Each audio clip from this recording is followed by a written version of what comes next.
আচ্ছা, আজকে এখন একটা রেইকির নিরাময়, রেইকির ট্রিটমেন্ট হবে।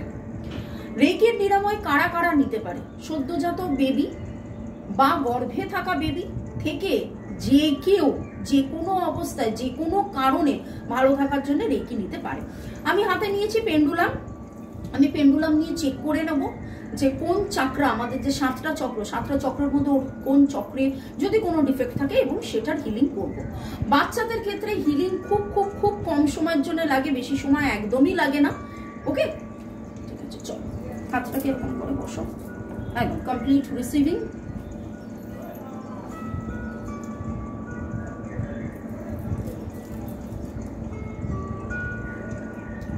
রাউন্ড চক্র, good. Third eye, good. Throat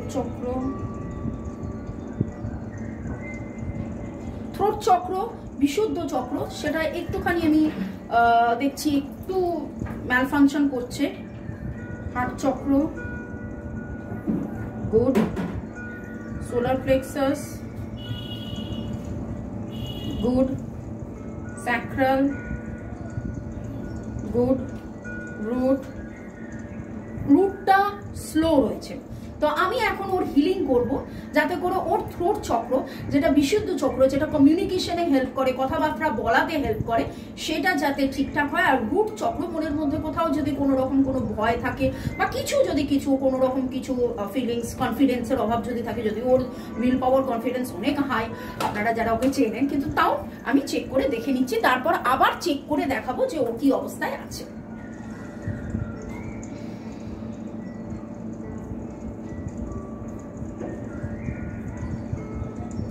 এখন আমি তোমার থ্রোট চক্র, বিশুদ্ধ চক্রে হিলিং করছি।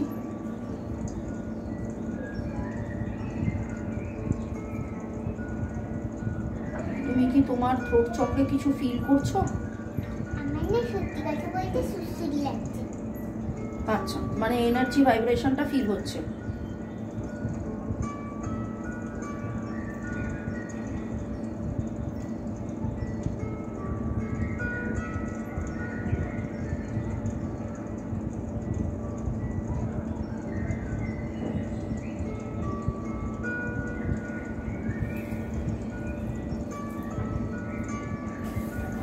ওর জাস্ট যা কিছু বাধা আছে সেটাকে কমপ্লিটলি ক্লিন করে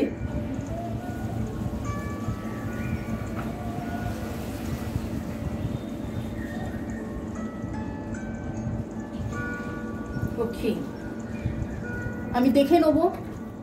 থ্রোট চক্র হিলিং করলাম।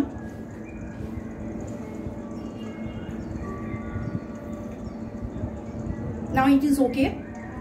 তখন যখন পেন্ডুলামটা নিয়েছিলাম এরম এরম করে শেকিং হচ্ছিল, এখন পুরো ঘুরছে, ক্লকওয়াইজ ঘুরছে। ওকে, আচ্ছা, এবার রুট চক্রটা যেহেতু এনার্জিটা একদম ডিপ্লিটেড, একদম কম এনার্জিতে দেখলাম, যেন মনে হচ্ছে এনার্জিটা কম রয়েছে বা কনফিডেন্সটা কম রয়েছে, বা আজকে কি কিছু প্রবলেম হয়েছিল, কোথাও কোনো রকম কোনো ভয় পেয়েছিলে বা কিছু হয়েছিল?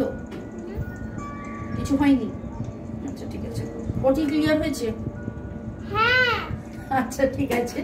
কিন্তু অনেকেরই কনস্টিপেশন মানেও কিন্তু রুট চক্রের সমস্যা হতে পারে। কনফিডেন্সের অভাব, আত্মবিশ্বাসের অভাব যখন হয় তখন রুট চক্র নিয়ে প্রবলেম হতে পারে। তো এইখানে প্রবলেম ওর যখন নেই, শুধু এনার্জিটা একটু লো দেখছি, তাহলে যাতে ওর এনার্জিটা হাই হতে পারে সেটার জন্য হিলিংটা করছি। এখানে নেগেটিভিটি ক্লিনসের কোনো ব্যাপার নেই, কারণ নেগেটিভ ওর নেই, একটু লো, তাই জন্য এনার্জি দিচ্ছি।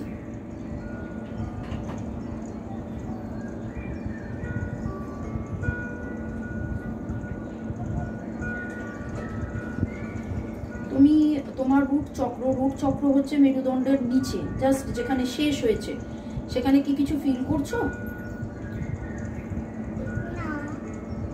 আচ্ছা,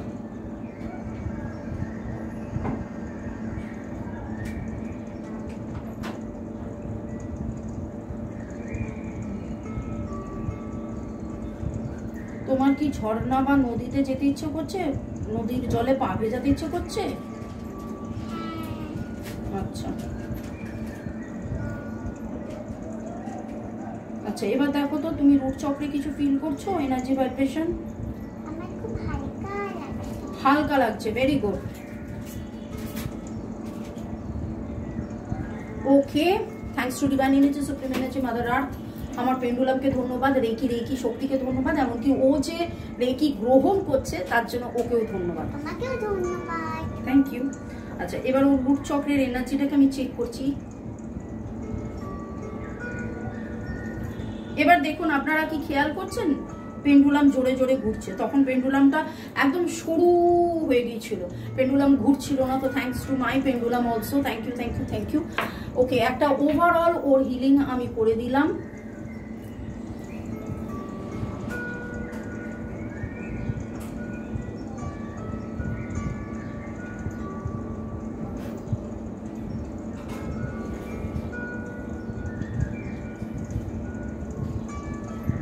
তোমার কি সামনে কোনো প্রোগ্রাম নিয়ে মনের মধ্যে ভয় ছিল? ছিল। এখন কেটে গেছে? 50% আছে, 50% হ্যাঁ, নেই। ওই যে বললাম, তার মানে রুট চক্রের এনার্জিটা ওই জন্যই, ওর রিসেন্টলি কোনো প্রোগ্রাম নিয়ে একটা কোনো মনের ভয় ছিল, সেই ভয়টা কেটে যাচ্ছে, আরও যাতে ভয় কেটে যায়। ভয় আমরা ভাবি যে ভয় এখানে হয়, দুশ্চিন্তা এখানে হয়, কিন্তু অ্যাকচুয়ালি ভয় বা দুশ্চিন্তা, ফোবিয়া, অ্যাংজাইটির কারণ হচ্ছে মূলাধার চক্র বা রুট চক্র, এবং সেইটার নামই হচ্ছে বেস চক্র। তো সেই বেস চক্রের হিলিং, আর একটু হিলিং ওর দরকার।